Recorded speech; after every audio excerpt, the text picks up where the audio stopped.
folks, Dr. Ross here, and welcome back to the channel where we are working on electrical problems with the bus.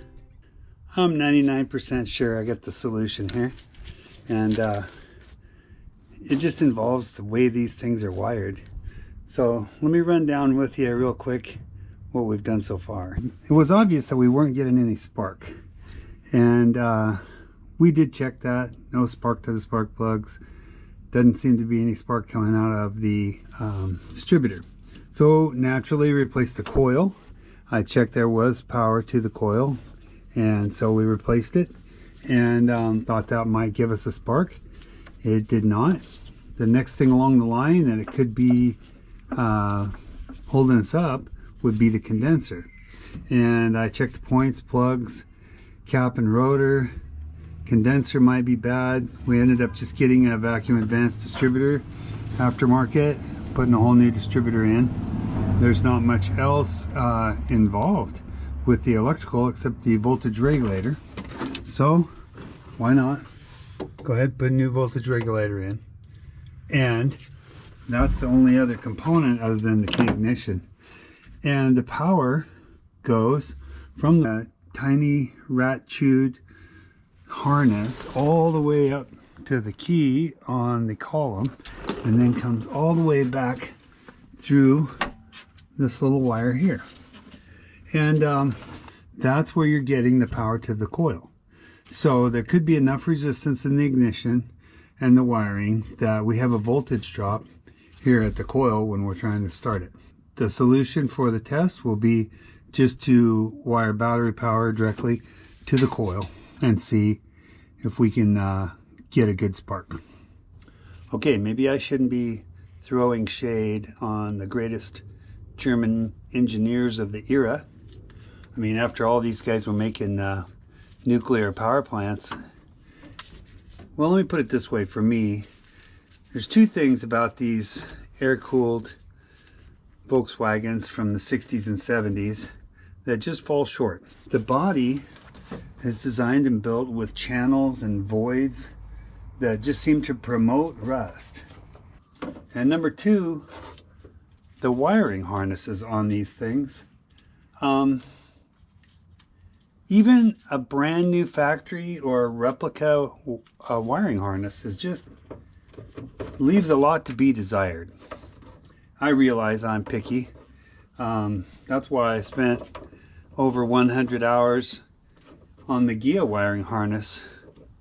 And you know, I wasn't wiring a nuclear reactor, but I thought it's just as important to me, and that's how I think a wiring harness should be built. And if I go for a full restoration on the bus, you can bet that all the wiring will be replaced with something that's neat, orderly, sensible. In my opinion, was just a little bit short of what it should have been. That's all. So what, am I smarter than all the German engineers of the era? Probably not. And I'm only doing one vehicle at a time, I understand that. But gee whiz.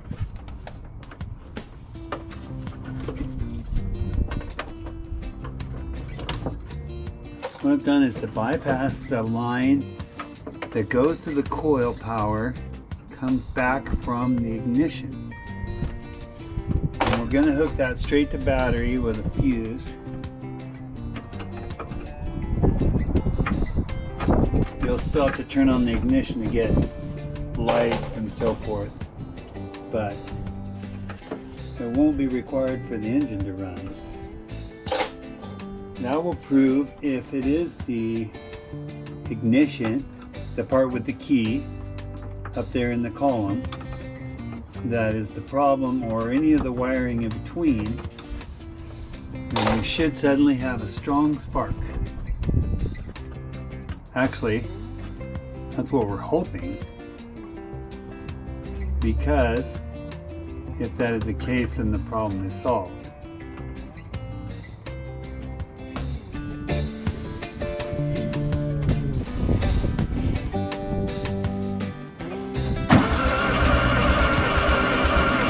Now We have spark. We have a nice hot spark. That's the first time we've had spark. Okay. I'm about to run out of starting fluid.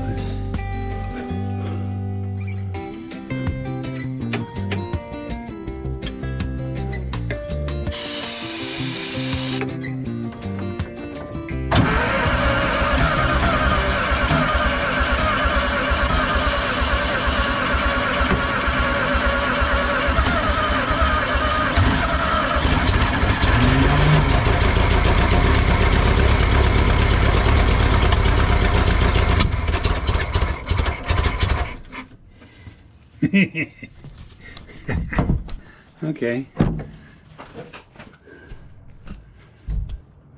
All right. Let's pull the timing back just a little bit. Yeah. Look at the sludge coming through. Thank God for the filter. I'll change that. But let's hope that it continues to give enough fuel through that we can set the timing.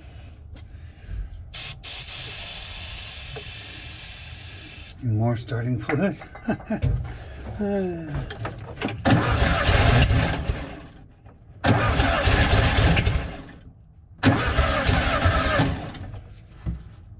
Timing's off.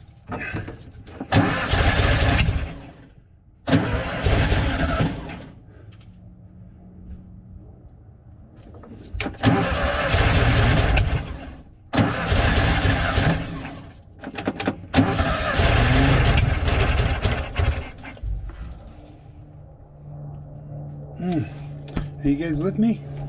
Yes. We finally have some noise.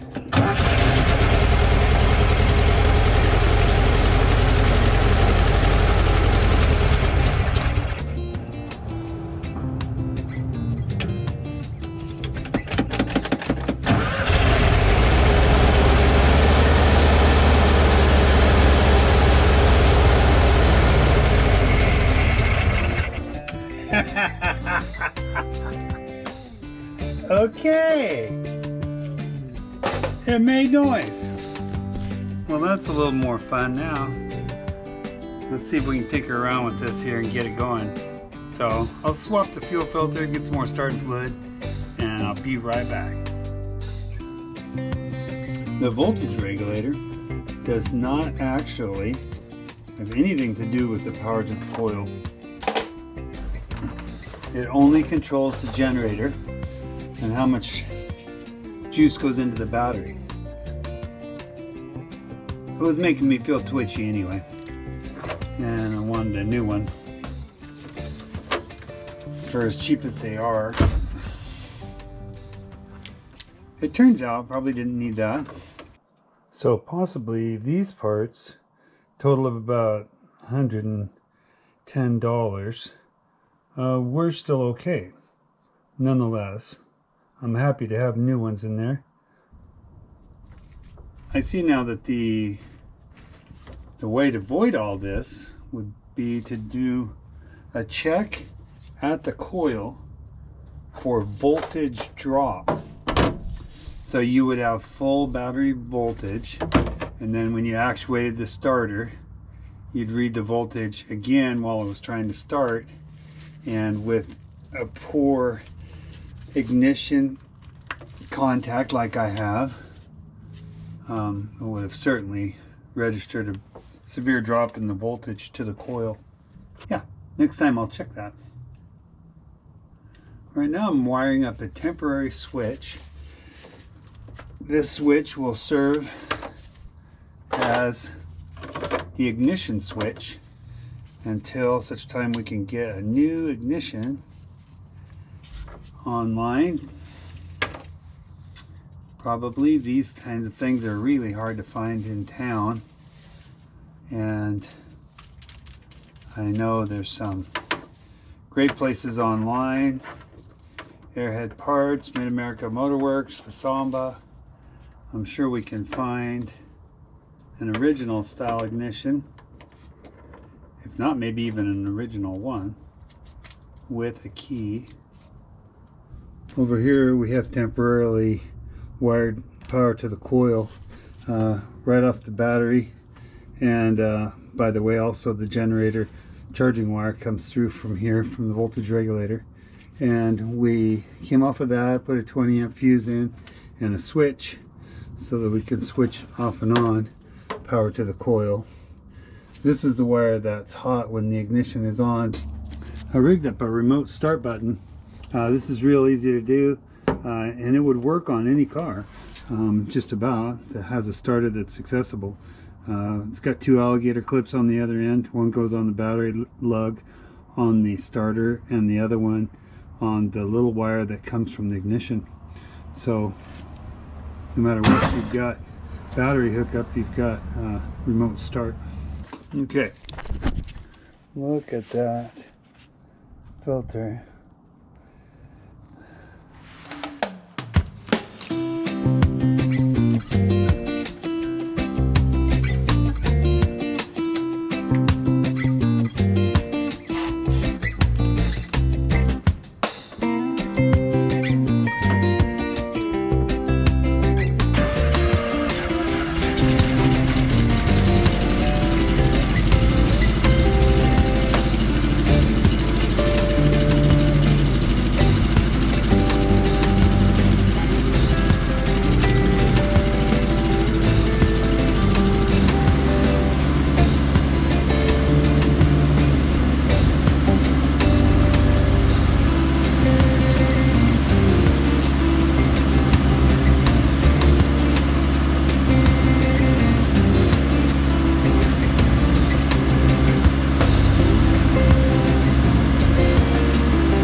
Well, everything's so old and janky that we were not getting enough voltage at the coil through this system. So you can either replace the ignition, but then you've got a new key, or I'm thinking I might install a relay back there so that I can signal the relay to switch full battery power to the coil. I love relays. That might be the solution. The fuse block is another affair, which has the old-fashioned bullet fuses, and it's just kind of hanging down because the bracket's broken. And now we know that we have voltage drop in this part of the system, so we'll be fixing this up too. Alright folks, I've decided to run a relay for the coil power to solve the problem. The problem being that the key ignition, clear up in the front, and the fuse panel and all that is causing enough voltage drop. A relay is going to be the answer. You know, I used to be afraid of relays, and it's natural if you don't quite get it. And since I didn't get it, I was a little bit afraid of relays. Once I figured out what they were and how they work, I use them all the time. There's 1,000 uses. The Karmann Ghia is full of relays because it's a great way to get full voltage where you're going without having to run it through the switch. Basically think of it as a remote control switch. So if you want direct battery voltage like we do here, as much power as we can get to the coil, and we're going to switch it on and off, this is basically a remote control switch. And I'm planning to use the signal from the fuse box that was going to the coil to run this switch. It wasn't enough to power the coil, but it'll certainly be enough to run the switch. These hardly take any juice at all. So once you click the juice onto this, it puts a contact together and switches on the major power. So if you have something with a lot of power draw that you want to power with as much voltage as you can get, like say some off-road fog lights, you would go directly from the battery through this to the device and then use a little bit of power to switch it on and off, so that when you hit the light switch, the power isn't going through all your fuses in your fuse box and your light switch and everything to get to the off-road light.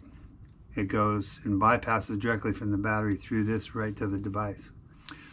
One thing you can do is have a little bit of juice to these all the time and not the ground, and switch the ground off and on. That's the way most of the ones are in the Karmann Ghia.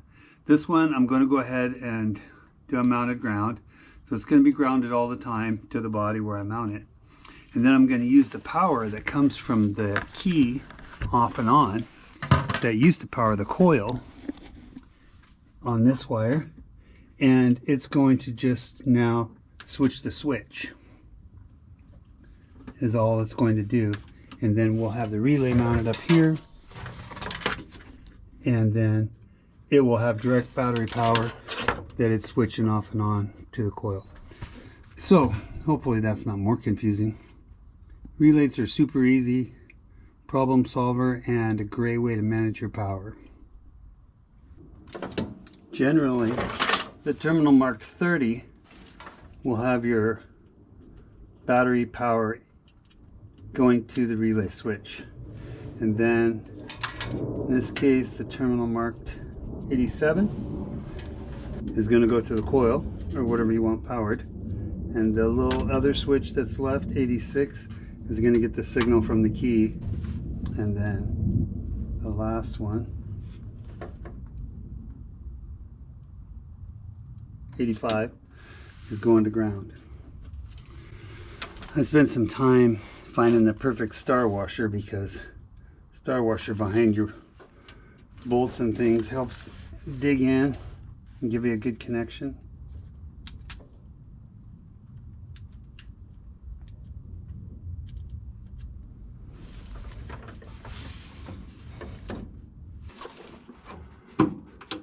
I'm going to make sure that I didn't pick a wet area. There are so many wet areas in this vehicle.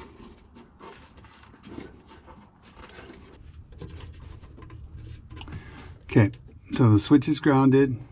When the signal comes in from the key, full battery voltage will go through the switch from this wire right here and over and straight into the coil. I'm a little bit obsessive about having my wires neat and orderly.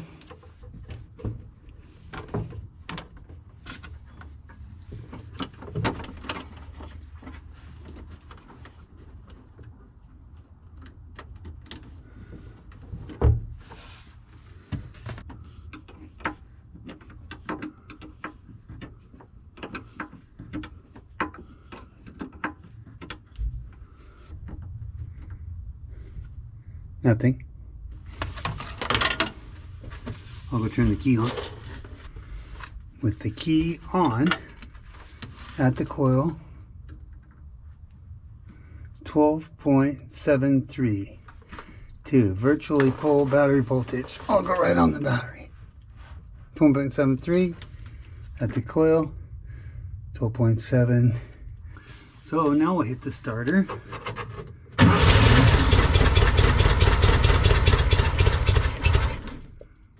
Works great. I think I can even get rid of my little remote starter now, which is this alligator clip to the starter. And we can use the key to start. Let's see how that goes.